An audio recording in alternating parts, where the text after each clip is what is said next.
Assalamualaikum warahmatullahi wabarakatuh. Salam sejahtera untuk kita semua.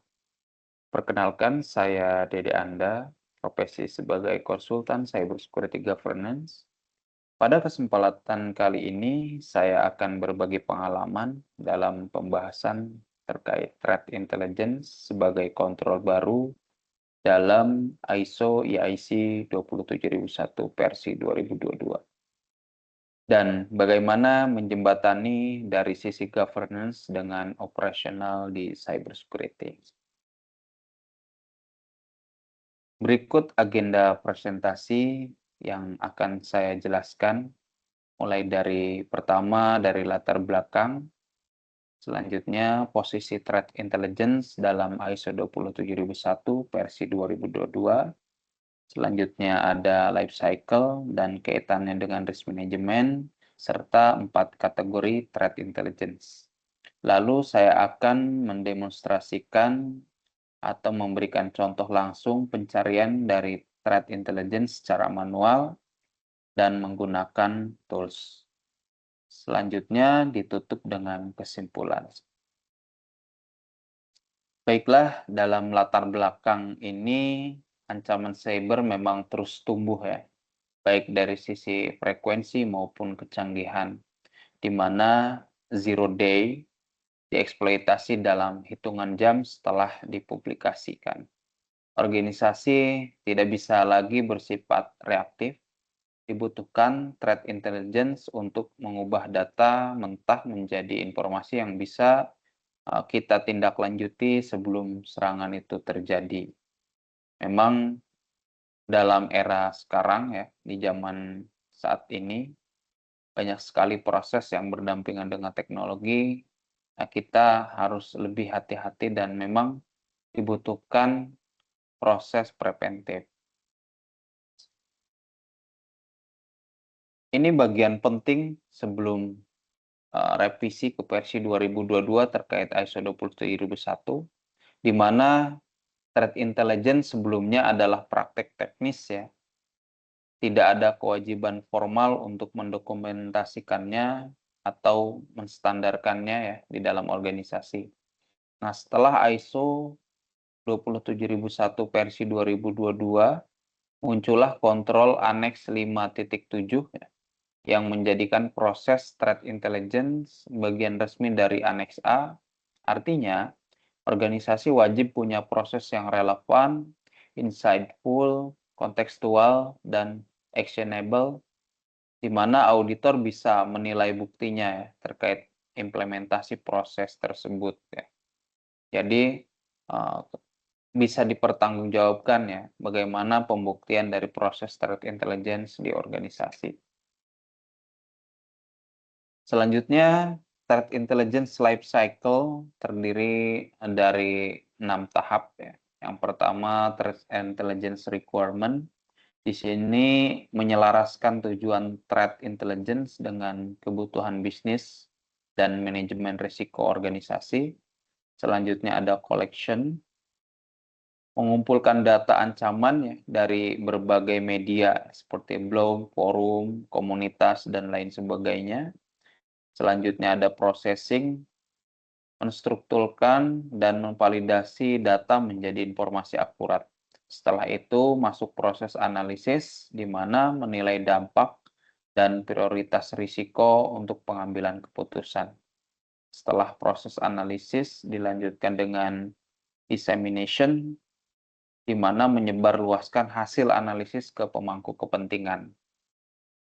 Selanjutnya yang terakhir adalah feedback, evaluasi berkala untuk continuous improvement dari hasil pengambilan keputusan. Ini adalah 6 tahapan atau proses ya dari threat intelligence life cycle. Ini gambaran tahapan atau life cycle ini pengalaman saya ketika kita melakukan pendampingan dalam implementasi untuk ISO 27001, organisasi itu belum memiliki acuan ya, gambaran apa saja sih yang bisa kita lakukan untuk memenuhi requirement control terkait threat intelligence ini. Biasanya kan asumsinya bicara threat intelligence berarti harus ada tools ya.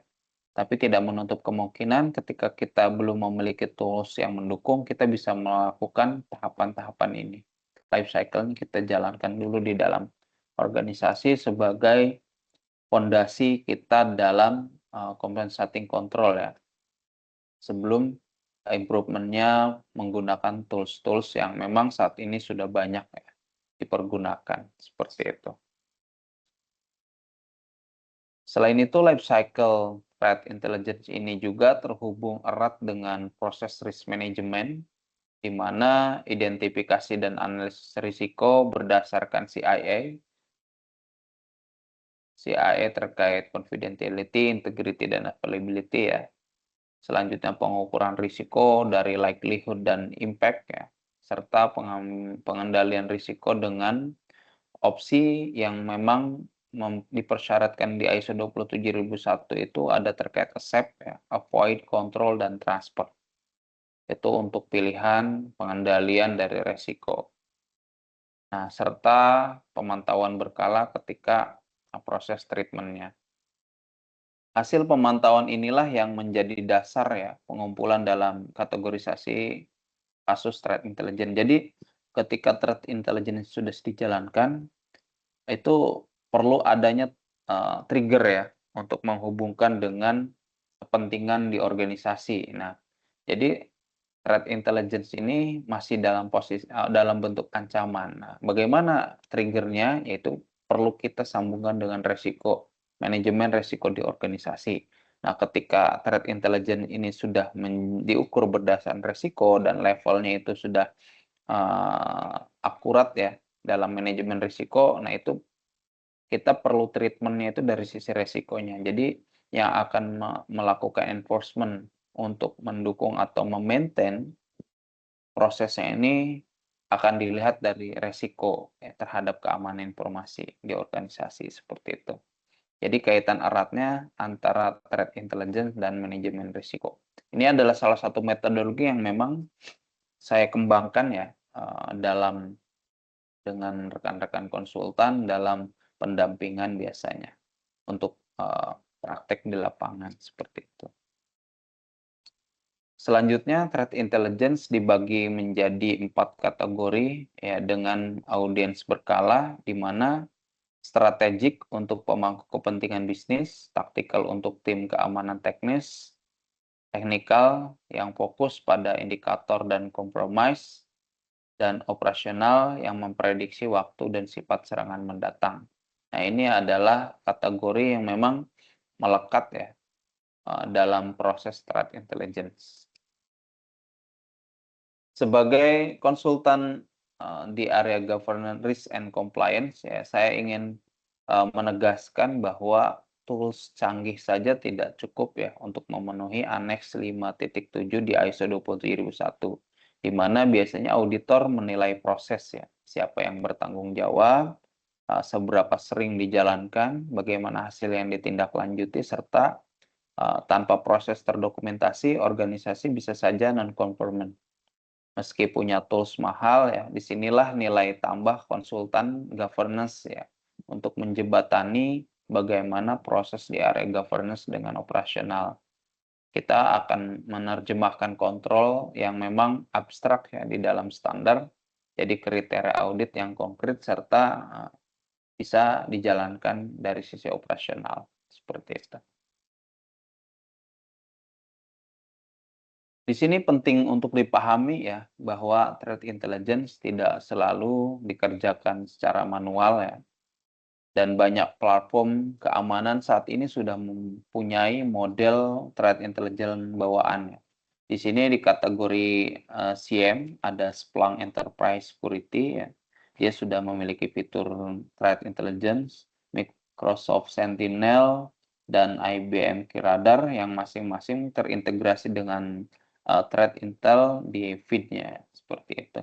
Ada juga platform khusus threat intelligence seperti MISP, Recorded, Feature ya, dan Anomaly Threat Stream. Nah, di sisi EDR dan XDR ada CrowdStrike, Falcon, ini sudah powerful sekali dan pasti sudah ada fitur threat intelligence, Elastic Security, dan Wajuh yang memang tren sekali ya, banyak yang menggunakan Wazoo karena dia sifatnya open source. Jadi, bagaimana kita meng-customize ya CM tersebut menjadi powerful dan kita bisa menggunakan fitur threat intelligence yang terintegrasi dengan database vulnerability. Jadi, untuk penggunaan di internal kita bisa bisa lebih efektif ya. Dan bisa lebih, powerful juga ya, ketika kita sudah memiliki proses standarnya ya, kita sudah memiliki kerangkanya itu, dan kita sudah menerapkan alat bantu ya, menggunakan tools. Jadi, pada, intinya threat intelligence itu bisa dikerjakan secara manual, bisa juga otomatis lewat tools-tools ini, seperti itu. Dan ini adalah ilustrasi ya, bagian modul threat intelligence biasanya tampil di dashboard, suatu platform seperti SOC atau DCM. Nah, catatan ini bukan capture ya, ini adalah ilustrasi ya, bagian gambar umum biasanya seperti ini gambarannya, di mana, di dalam dashboard-nya ini ada, kategori IOC ya, daftar kelompok threat actor yang paling aktif, atau lebih, leveling ya, dari severity-nya apa gitu ya, tipenya apa, indikatornya apa, dan source-nya dari mana, seperti itu. Dan dia ada kategorisasi terkait top threat ya, aktor grup dalam beberapa waktu terakhir, nah seperti itu. Nah, sekarang saya akan memberikan gambaran ya, proses ini dengan kasus nyata. Nah, di sini, masih hangat ya, saya sedang mencari informasi dan saya menemukan bahwa ada suatu kasus ya, di sini berkaitan dengan CVE di 2026 dengan kode 45659 terkait kerentanan RCE, Remote Code Execution, di Microsoft SharePoint Server ya, dengan skor CPSS-nya itu 8,8, berarti masuk kategori high ya. Baru saja masuk dalam CISA Kiev ya, karena eksploitasi aktif terkonfirmasi dengan deadline patch-nya itu di tanggal 4 Juli 2026.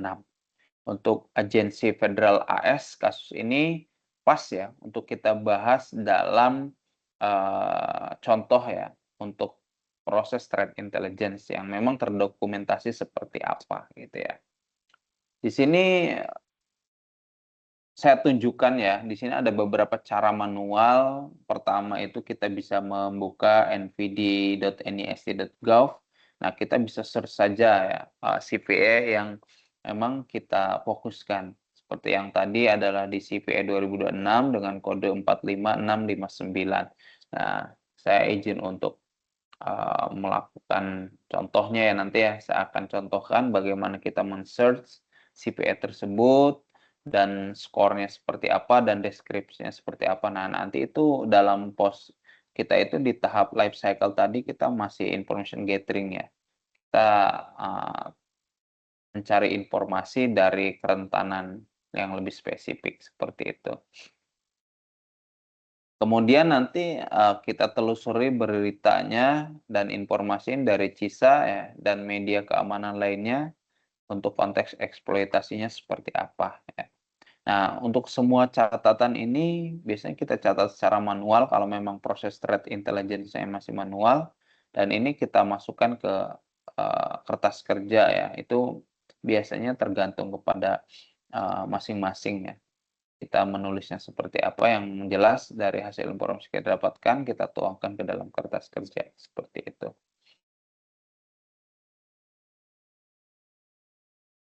Saya akan coba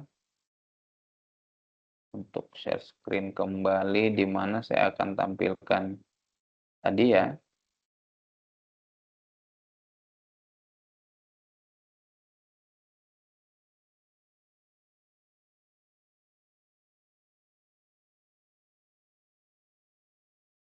bentar, oke.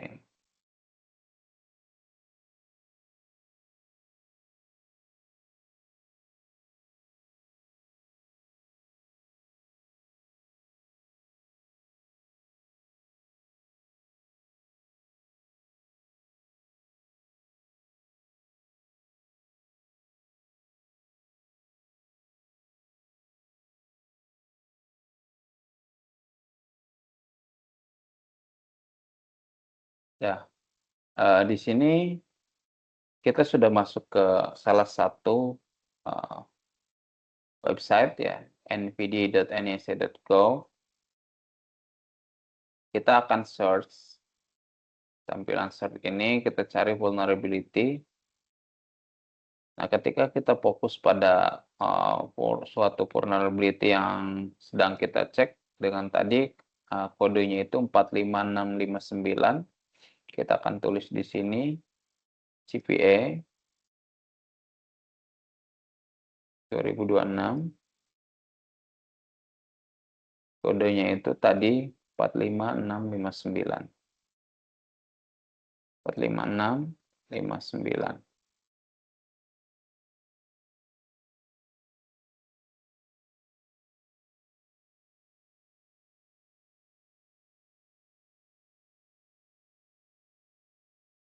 Oh, sorry, saya salah. Nah, oke, ini sudah ada tampil. Nah, ketika kita buka informasi detailnya di sini banyak sekali ya, informasi seperti preference to advisory solution and tools, dan di sini juga sudah ada informasi terkait perhitungan kerentanannya. Dia menggunakan CPSS versi 3 ya, belum menggunakan CPSS versi 4. Di sini kategori base score-nya itu high. Sini ada URL informasi, di sini source-nya dari Microsoft Corporation dan CISA ADP ya untuk US governance resource ya, komplit ya informasinya, bisa kita baca. Nah, di sini ada vulnerability name, tanggal ditambahkannya terkait vulnerability. Nah, selanjutnya ada requirement action-nya harus seperti apa, weakness enumeration-nya untuk CWE ID-nya dia larinya ke CWE 502.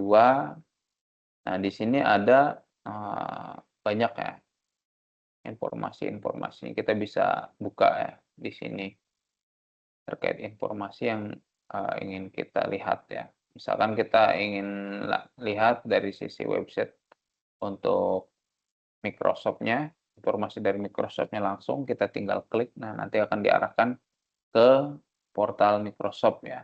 Di sini dijelaskan. Seperti itu. Attack vektornya seperti apa, ini menggunakan, base core matrix ya, dan informasi lain. Nah, informasi-informasi ini yang tadi, kita baca ya di dalam, informasi ini, itu kita bisa kutip ya, kita bisa catat di kertas kerja dan kita kumpulkan informasi yang lain agar, eee, proses tahapan life cycle-nya itu bisa kita lanjutkan. Nanti kita bisa sampaikan sampai akhirnya, keluar prioritas ya, kita ukur dari sisi resiko di organisasi dan ternyata kondisi di kita sama ya. Misalkan kita masih menggunakan di sini ada beberapa kerentanan yang relate dengan server. Nah, ternyata di kita, di organisasi memiliki server yang sama gitu dengan kerentanan yang sama. Nah, itu kita akan masuk ke dalam prioritas untuk manajemen resiko. Nanti diukur dari si resiko ternyata berdampak. Nah, dari situlah kita akan memutuskan treatment ya, treatment dari resikonya seperti apa. Kalau kita misalkan, kontrol berarti kita harus, compensating kontrolnya seperti apa, treatment-nya untuk menurunkan resikonya seperti apa. Nah, kita, jalankan requirement action-nya, seperti itu. Seperti itu gambaran dari, cara manual ya untuk melakukan threat intelligence. Kalau cara secara tools-nya itu tadi, bisa menggunakan SIEM ya, menggunakan Wazoo dan lain sebagainya. Kita perlu setting ya, kita perlu build tool SIEM dan kita aktifkan fitur threat intelligence. Nah, nanti setelah agent-nya dari SIEM itu diinstal di endpoint kita, SIEM itu secara otomatis akan melakukan scanning. Dia akan melakukan komparasi sistem yang kita kelola dengan database kerentanan yang ada. Nah, ketika ada vulnerability, dia akan menampilkan di dashboard, seperti itu. Saya izin share screen lagi. Nah, setelah itu Ini ada pencarian threat intelligence dengan tools ya. Ini ada beberapa tools bantu ya. Kalau tadi kita manual dan di sini ada tools bantu juga menggunakan Alien Vault OTX. Nah, di sini kita bisa prosesnya sama tapi di sini dia akan melakukan pencarian secara otomatis juga ya.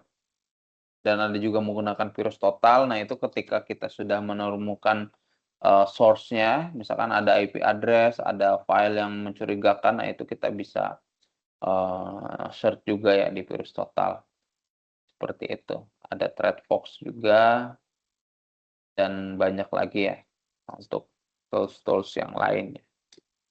Nah, di mana tools ini jelas bisa mempercepat proses ya, tapi interpretasinya terkait risiko dan keputusan tindak lanjut itu perlu adanya decision making ya, perlu kita kelola, analisis, baru kita akan mengeluarkan keputusan ya.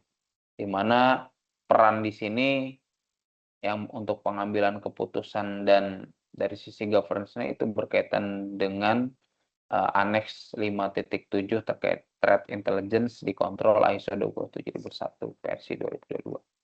Seperti itu. Baiklah, kesimpulan penutup dari materi yang saya jelaskan, yaitu threat intelligence kini menjadi kontrol wajib ya di dalam ISO 27001 versi 2022 yang harus terdokumentasi dan auditable. Life cycle-nya selaras dengan proses risk management organisasi, jadi tidak bisa prosesnya berjalan sendiri ya. Jadi harus ada integrasi dengan risk juga. Dan selanjutnya adalah tools mempercepat proses, tapi kepatuhan dinilai dari governance-nya.